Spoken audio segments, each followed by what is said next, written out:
আসসালামু আলাইকুম। আজ আমি আপনাদের মাঝে আমার নিজের লেখা একটি গল্প রিভিউ করতে যাচ্ছি।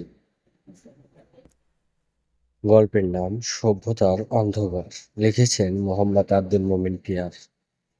চারিদিকে প্রাচুর্যের প্রতিযোগিতা, যে শহর দারিদ্র্যের সঙ্গী, পরিশ্রম, সচ্ছলতার সঙ্গে অর্থ ও ক্ষমতা এই দুটোই। রহিম গ্রামের সামান্য এক দিনমজুর দিন আনে দিন খায় অবস্থিত। তার স্ত্রী আমেনা ও তার দুই মেয়ে তমা তনু। অভাব অনটন থাকলেও তাদের পরিবার ছিল সুখ শান্তিতে পরিপূর্ণ। রহিম কোনোদিন জমিতে চাষের জন্য কামলা খাটে, তো কোনোদিন মহাজনের গুদামে কাজ করে। এমনই করে কোনো রকমে চলছে তার সংসার। কিন্তু তার তো চিন্তার কোনো সীমা নেই। মাথার উপরে দুই মেয়ে, আর তার রোজগারও সামান্য।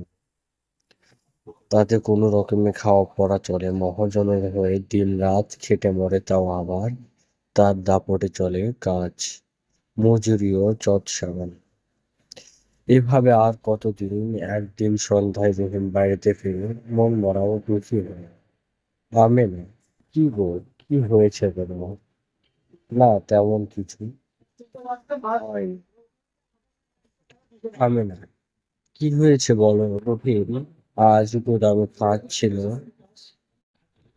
তাই মহাজনের নির্দেশ ভোরবেলা যেতে হবে। কিন্তু আজ যেতে দেরি হয়। মহাজন আজ আমায় কোনো কাজ না দিয়ে সারাদিন বসিয়ে রেখেছে ও মজুরিও দেয়নি। আমি না, না গো, এভাবে আর চলতে পারে না। তুমি মহাজনকে বলো তোমাকে নিয়মিতভাবে কাজে নিতে, নয়তো এভাবে তোমাকে একদিন কাজ দেবে, একদিন দিবে না। এভাবে কি সংসার চলে? অনেক দিনই তো হলো তুমি তার হয়ে কাজ করো। রহিম, তুমি ঠিকই করছো, কিন্তু আমাকে তুমি আর কি নিয়মিত ভাবে কাজে নেবে? তার জন্য তো জসিম আর মনির আছে, তাদের সাথে তার কত খাতির। জসিম মহাজনের জন্য খাবার আনে, মনির মহাজনের ছেলের জন্য কত কি আনে। আমি কি আর তার জন্য এমন কি করি? দিন রাত শুধু কাজ করি।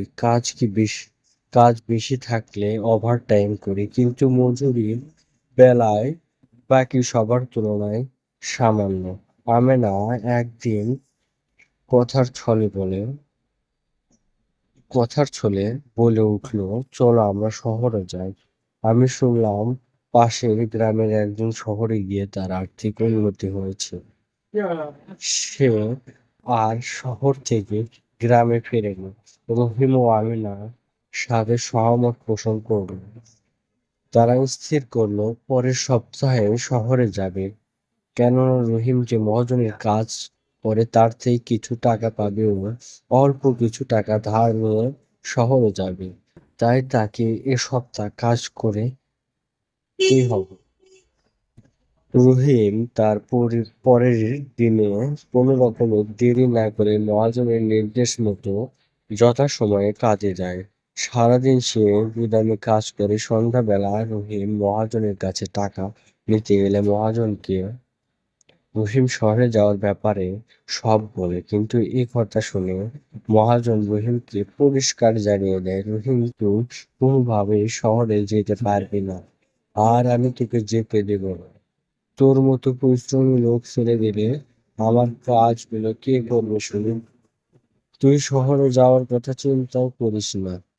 না হলে আমি তো তোকে শহরে যেতে দেবই না, আবার আমার এখানে কাজেও রাখবো না।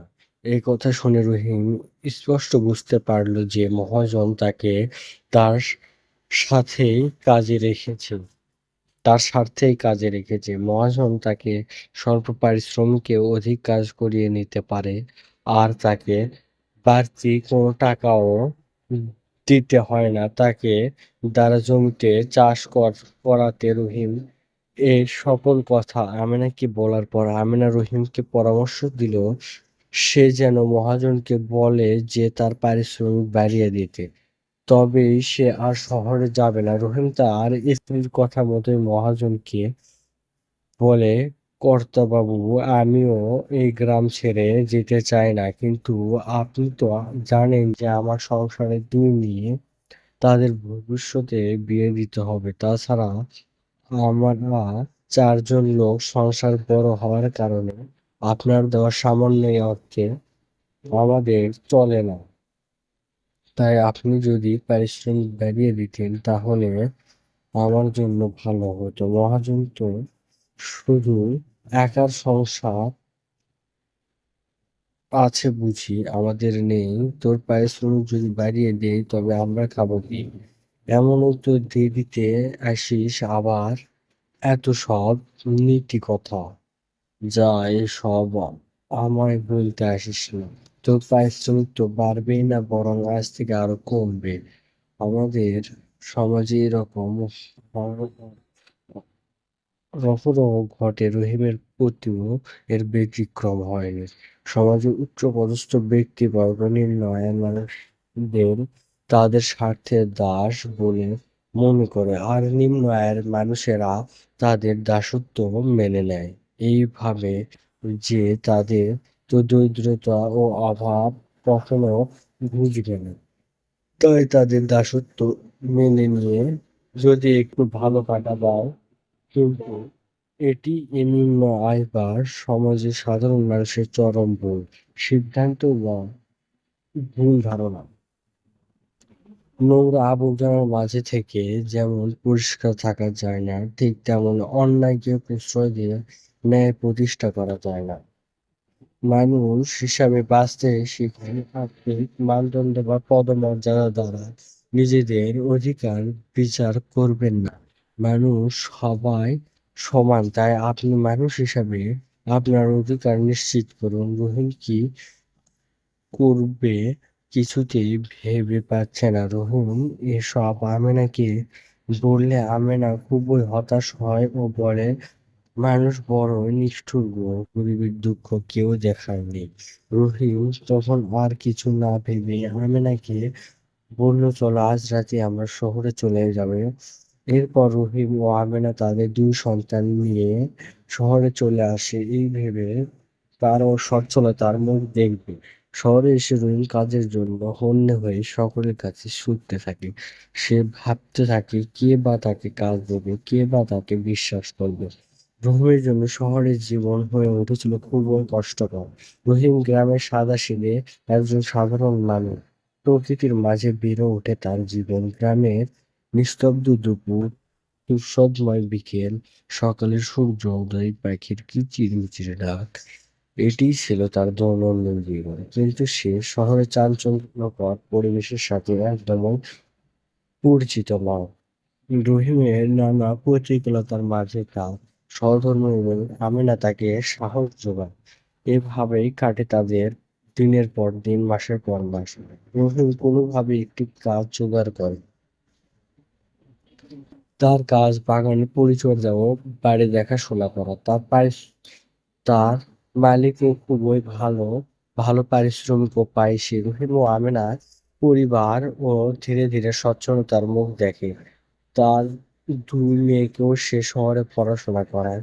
তার বড় মেয়ে তমা এখন কলেজে পড়ে। কলেজে পড়ার অবস্থায় একজন ছেলের সাথে তার পরিচয়। ছেলেটি খুবই ভদ্র ও সুশীল। ধীরে ধীরে তাদের মধ্যে সম্পর্ক গড়ে ওঠে। দুজনেই এখন ম্যাচুরেড, তারা তাদের ভালো মন্দের সিদ্ধান্ত নিতে সক্ষম। তাই তারা সিদ্ধান্ত নেয় তারা দুজনেই তাদের কথা বাড়িতে জানাবে। সেই মতো তমা রহিমকে সব জানায় ও শ্রমিককে তাদের বাসায় ডাকতে বলে। এদিকে আমিনাও ভাবছিল, তমা যেহেতু বড় হয়েছে, তার বিয়ের ব্যাপারেও আমাদের ভাবা উচিত। তাই রহিমও আর কিছু না ভেবে হা বলে দেয়। তার কথা মতো সৌমিত আসে তাদের বাসায়। কথায় কথায় রহিম তার ঠিকানা ও বাবার নাম জিজ্ঞেস করলে সৌমিত বলে, আমার গ্রাম শ্যামনগর, বাবার নাম শাহজাহান মহাজন। রহিম এর নাম শুনে চমকে ওঠে। সৌমির যাওয়ার পর রহিম তমাকে জানায় সম্পর্ক কোনোভাবেই সম্ভব নয়। তারপর তোমাকে সব জানায়। একই কথা আবার তোমার সৌমিককে বুঝিয়ে বলে। রহিম শুধু জানতো তার মহাজনের ছেলে শহরে পড়াশোনা করে। এভাবেই দিন কতক যেতেই সৌমিক আসে রহিমের বাড়িতে এসে অনেকভাবে বুঝিয়ে তোমাদের পরিবারকে গ্রামে নিয়ে যেতে রাজি করায়। ঠিক কথামতো তারা সৌমিকের সাথে শাহজাহান বাবুর বাসায় ওঠে। এতদিন পর মহাজন রহিমকে দেখে বলে, এই কি রহিম, তুই দেখলি তো সারা ঘাটের পানি খেয়ে তোকে আবার আমার কাছে আসতে হলো। যাক গে যা, তোর আর্তনাদ শোনার ইচ্ছা আবার নেই। এখন আমার ছেলে এসেছে, যা। সৌমিক, কখন এলি বাবা? সমিত, না বাবা, রহিম কাকা তোমার কাছে আসেনি, আমি ওনাদের নিয়ে এসেছি।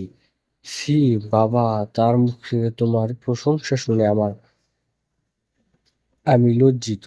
এরকম ও মানুষের চরিত্র হতে পারে? আজ্ঞে না বাবা, তুই ভুল বুঝছিস। রহিম শহরে গিয়ে তুই আমার ছেলেকে হাত করার চেষ্টা করেছিস।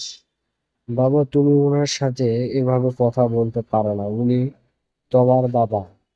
ভেবেছিলাম ফোনেই সব বলবো, কিন্তু তোমার মুখে তোমার একই কীর্তির কথা শুনে তোমার সাথে সামনা সামনি দেখা করলাম। থাম বাবা থাম, আর এ অপমানের বোঝায় সইতে পারবে না। আমাকে ক্ষমা করে দে রহিম, আমি তোমার মেয়েকে আমার পুত্রবধূ করতে চাই। এই কি করছেন বাবু? আরে বাবু নেই, বিহাই বল। হা হা হা।